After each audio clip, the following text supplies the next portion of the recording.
Olá, sejam bem-vindos! Vamos analisar hoje um plano de aula que investiga uma questão bem curiosa. Como um livro tão antigo quanto a Bíblia fala sobre si mesmo? Pois é, a gente vai mergulhar nas afirmações que o próprio texto faz sobre suas origens e autoridade. Vamos ver o que ele diz. Para começar, vamos pensar juntos. Um livro pode mesmo ter uma voz? Essa pergunta, que parece simples, é, na verdade, a porta de entrada para a ideia central que a gente vai explorar. O conceito de um texto que, de alguma forma, fala por si só e se define. E é essa ideia que nos leva direto para a nossa primeira sessão. O foco aqui é no que a fonte que estamos analisando chama de a autodeclaração da Bíblia. Basicamente, é como o livro reivindica sua própria identidade. Mas, afinal, o que quer dizer autodeclaração nesse contexto? Bom, é a ideia de que um texto ali mesmo, nas suas próprias páginas, faz afirmações sobre quem ele é, de onde ele veio ou qual é a sua inspiração. Resumindo, é o livro se apresentando para quem o lê. O material que a gente está vendo tem um objetivo bem específico, viu? Ele não quer provar nem desmentir nada. A proposta é examinar a alegação de que a Bíblia se apresenta como tendo uma origem divina. Então, o ponto central é entender como o texto faz essa afirmação sobre si mesmo, segundo este plano de aula. Certo. Se o texto faz uma alegação, fica a pergunta: quem são os porta-vozes?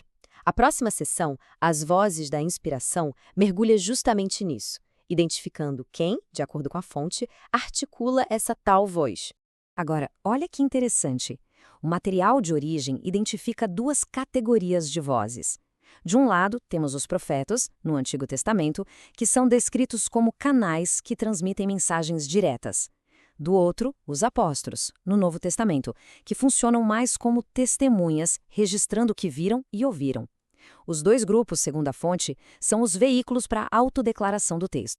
Bom, com as vozes já identificadas, o próximo passo lógico é olhar para as provas. O que esses porta-vozes realmente disseram? É exatamente isso que a gente vai ver agora, na sessão sobre a evidência direta que vem dos textos. Então, onde é que a gente encontra essa autodeclaração preto no branco nas páginas da Bíblia? A fonte que estamos usando destaca algumas passagens que seriam chave. Vamos dar uma olhada em dois exemplos que ilustram bem esse argumento. O primeiro exemplo vem lá do livro de Jeremias, no Antigo Testamento. A citação é muito direta, né? Descreve uma ação divina. Ponham em sua boca as minhas palavras. A interpretação que o material de origem apresenta é clara. O texto está afirmando que as palavras do profeta não são dele, e sim de uma fonte superior. O segundo exemplo já vem do último livro do Novo Testamento, o Apocalipse. E aqui a abordagem é um pouco diferente. O foco não é tanto na origem das palavras, mas na integridade delas.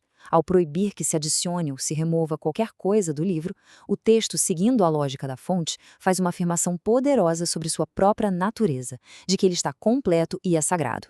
Ok, então depois da alegação e da evidência, o plano de aula chega ao que seria sua consequência lógica. Se o texto se declara de origem divina, qual deveria ser a resposta a isso? Segundo a fonte, a conclusão é o respeito ao texto. Esse slide aqui resume a lógica do argumento de uma forma bem direta. É um fluxo simples. Primeiro vem a alegação. O texto afirma ter uma origem divina. Em segundo lugar, a consequência. Essa alegação, se for aceita, exigiria uma atitude de respeito e reverência. Resumindo, a conclusão apresentada no material é bem direto ao ponto. A aplicação que ele sugere é que, por causa da forma como a Bíblia fala de si mesma, a resposta apropriada seria tratá-la com respeito. Essa é a implicação prática que a fonte tira da sua própria análise. E para a gente encerrar, fica no ar esta pergunta, que é uma adaptação do ponto de fixação da fonte. Em que outro lugar a gente encontra um texto que, com as próprias palavras, faz uma alegação tão forte sobre sua origem e autoridade? É uma questão que nos convida a refletir, não só sobre este texto em particular, mas sobre a própria natureza da autoria e da autoridade na escrita em geral.